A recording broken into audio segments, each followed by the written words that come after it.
Welcome back to DreamHarbour, Traveler.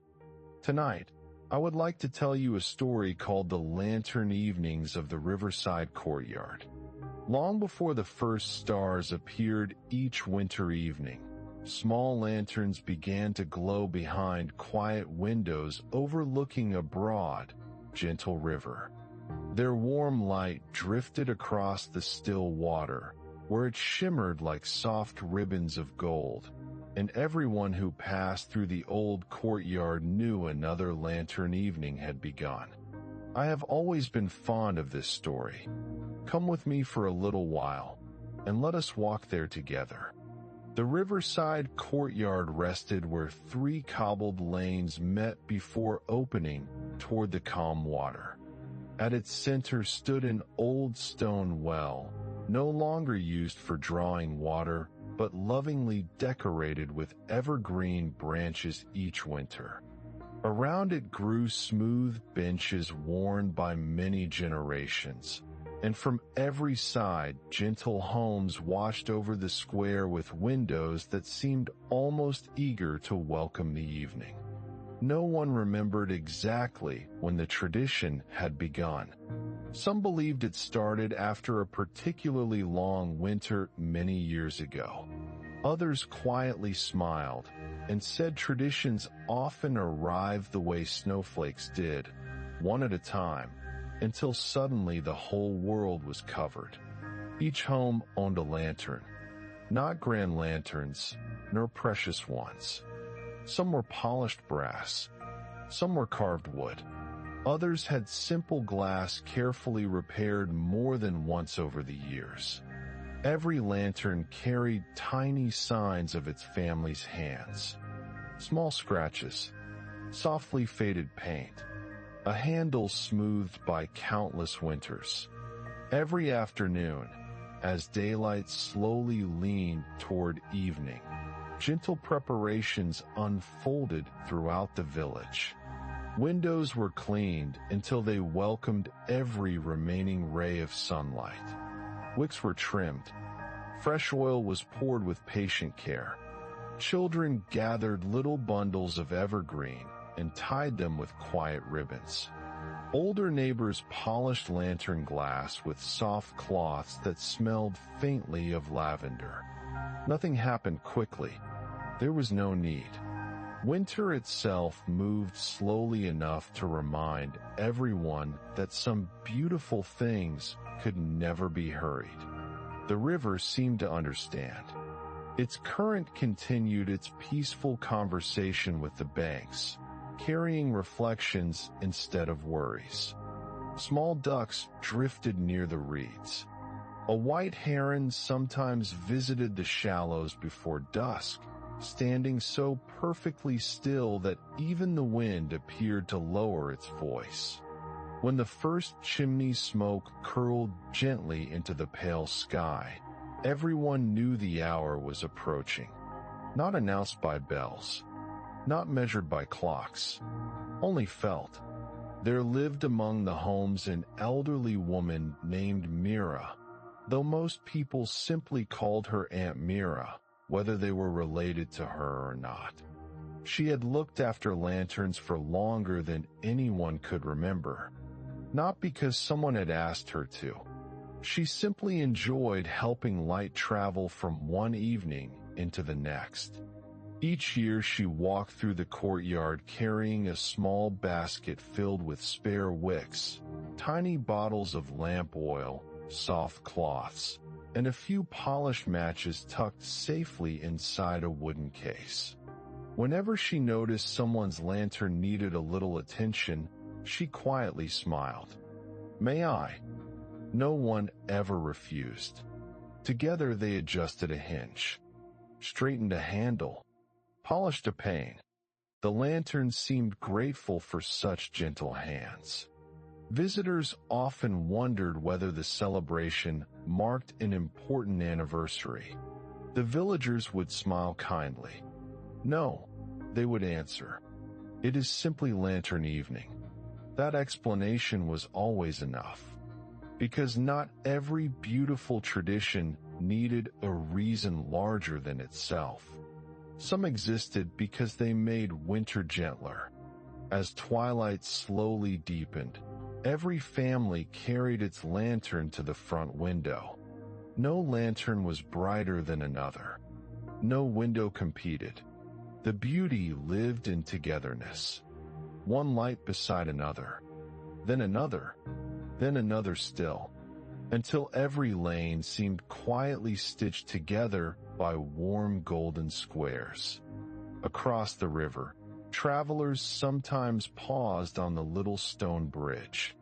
They often believed they were looking at stars that had somehow decided to settle among the houses instead of the sky. Children delighted in imagining exactly that. Perhaps, they whispered, stars became lanterns whenever they wished to visit people for an evening. No one hurried to correct such thoughts. Some ideas deserved room to glow. In the courtyard itself, long wooden tables appeared beneath simple awnings. Neighbors carried warm bread wrapped in linen, steaming vegetable soup, roasted chestnuts, honey cakes dusted with just enough sugar to catch the lantern light. Nothing extravagant, only familiar foods prepared with patient hands. Everyone contributed something. Even those who believed they had little discovered they always had enough to share. One loaf, one kettle, one handful of herbs, one story. Hospitality, after all, was never measured by abundance, only by welcome. The oldest resident always poured the first cup of warm tea. The youngest child always carried it carefully to whichever guest had arrived most recently. No announcement was made. The custom simply continued from year to year, quietly remembered by everyone. Visitors soon learned to expect neither speeches nor performances. Instead, they found conversations unfolding like gentle rivers themselves. One neighbor admired another's knitted mittens. Someone shared how the ducks had returned earlier than expected. Someone else described frost patterns that morning resembling delicate ferns across a bedroom window. Every observation was small. Every observation mattered. The lanterns listened. Their flames flickered gently whenever someone laughed. Or perhaps it was only the winter breeze passing softly through the square. Either explanation felt equally comforting. As evening deepened, musicians sometimes arrived carrying instruments that looked almost as old as the courtyard itself. A violin, a wooden flute, a small harp with polished maple curves. No concerts began. Instead, melodies simply appeared between conversations, weaving themselves into the sounds already present. The river accepted every note. The windows reflected them.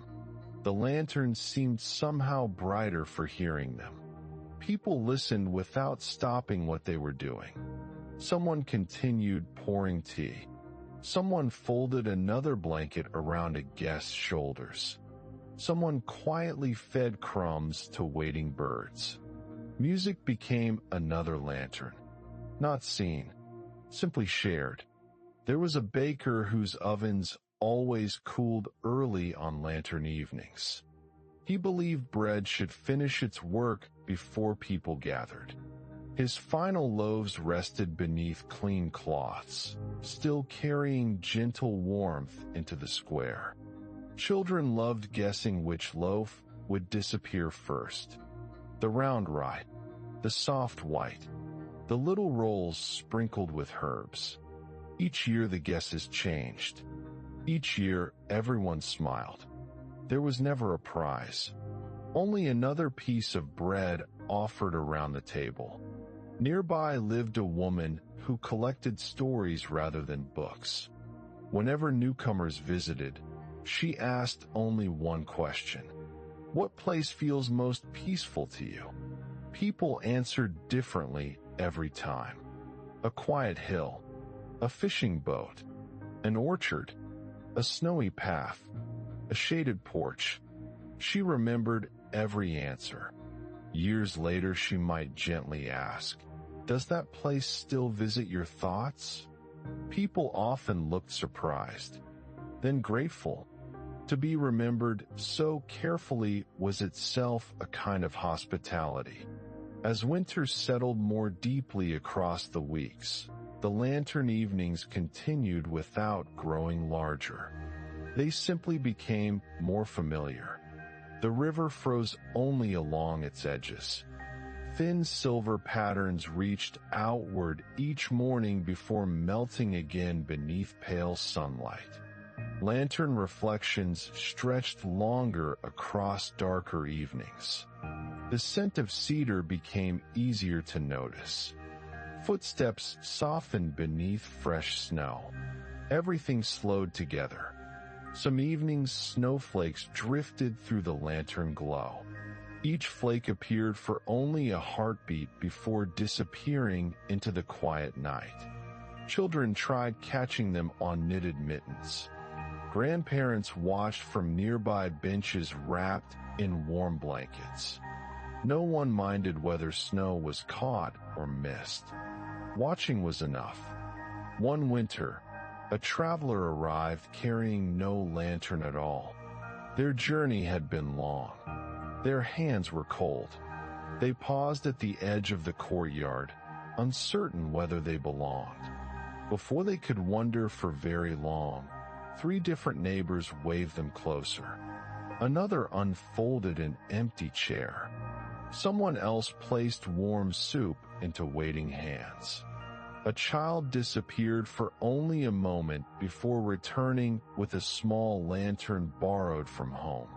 "It should have a window tonight," the child said.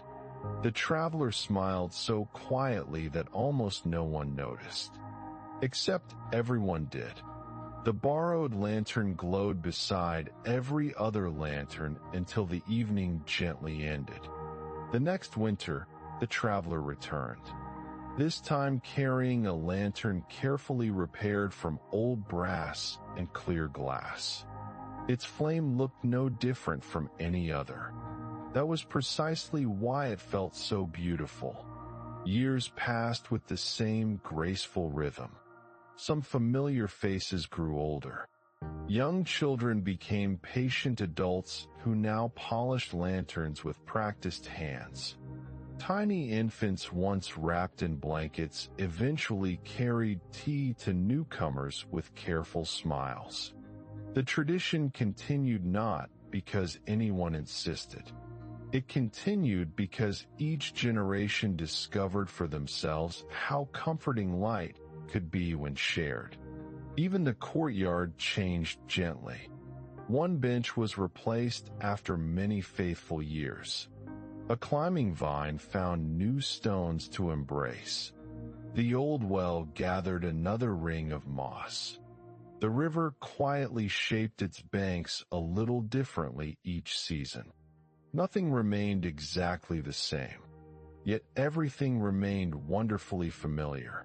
There came an especially peaceful winter when the first snowfall arrived unusually early.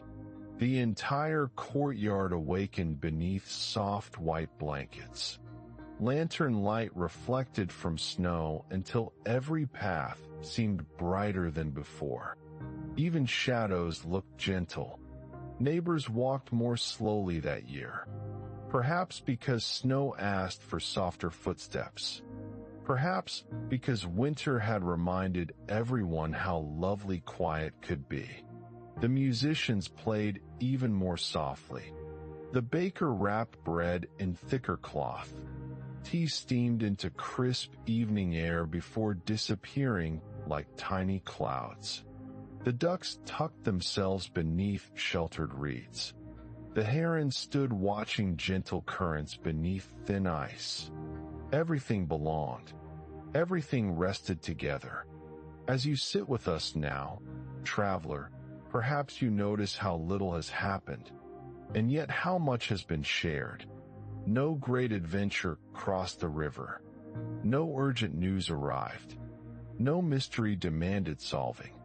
Only lanterns. Only neighbors. Only winter windows glowing against the evening. Sometimes peace is built exactly that way.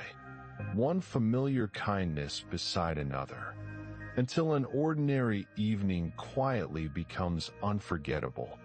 The lanterns themselves seemed to understand this secret. They never tried to outshine the moon. They simply glowed where they had been placed. That was enough. Later each evening, after cups had emptied and conversations had softened into comfortable silences, families slowly carried their lanterns back inside. One by one, the courtyard dimmed. Not suddenly, never all at once. Each farewell light made the remaining ones feel warmer. Someone wished another good night. Someone gathered folded blankets. Someone brushed fresh snow from the bench. The river continued flowing beneath quiet stars. Eventually, only a handful of windows remained glowing beside the water. Those final lanterns always lingered a little longer. Not because anyone feared darkness, only because light enjoys saying good night slowly. The courtyard rested. The well watched peacefully beneath evergreen branches. The benches held the memory of many conversations. The tables waited patiently for another evening. Even after every window had closed, warmth somehow remained. Perhaps warmth lingers where gratitude has often gathered. I like to believe that. As the years gently continued, travelers who had once visited found themselves thinking unexpectedly of the Riverside courtyard. They remembered no grand celebration. Only lanterns reflected upon calm water. Only bread shared without ceremony. Only strangers welcomed as though expected. Only windows glowing against winter.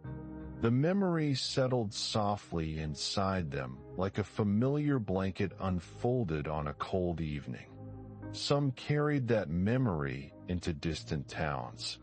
Some began lighting a lantern of their own each winter.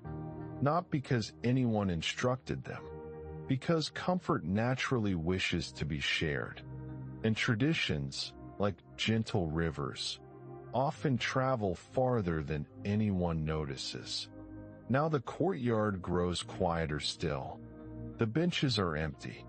The bread has long since been enjoyed. The last teacup has been washed and returned to its shelf. Only the lanterns remain behind peaceful windows. Their reflections drift lazily upon the river. Nothing asks for your attention. Nothing expects another thought. The night itself has become a patient companion. Snow settles upon rooftops without a sound. Branches hold its quiet weight with graceful ease. The river continues its endless, gentle journey beneath the stars. The lanterns continue glowing. Steady, warm, kind. If you listen very carefully, perhaps you can almost hear the smallest flutter of flame behind each window. Not loud enough to disturb silence. Only enough to remind it that warmth is nearby. The air has grown softer. Even the breeze seems ready to rest. The courtyard waits peacefully for another evening that will come in its own gentle time. There is no hurry. There never was. And now, traveler, our story finds its way home once more.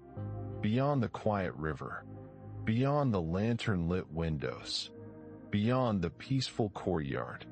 The gentle tide has carried us back to DreamHarbour. The harbor lights are waiting, just as they always are. Their reflections move softly upon calm water. The docks rest beneath patient stars.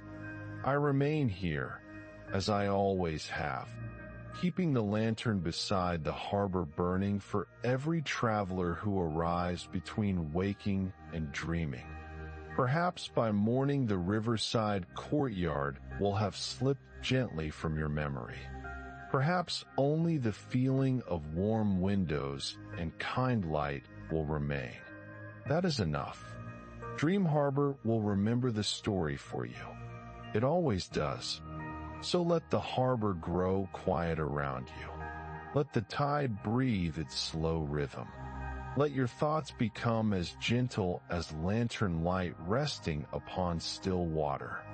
And when sleep comes, as softly as evening settling over the river, know that you are welcome here. You always will be. Good night, traveler. Good night.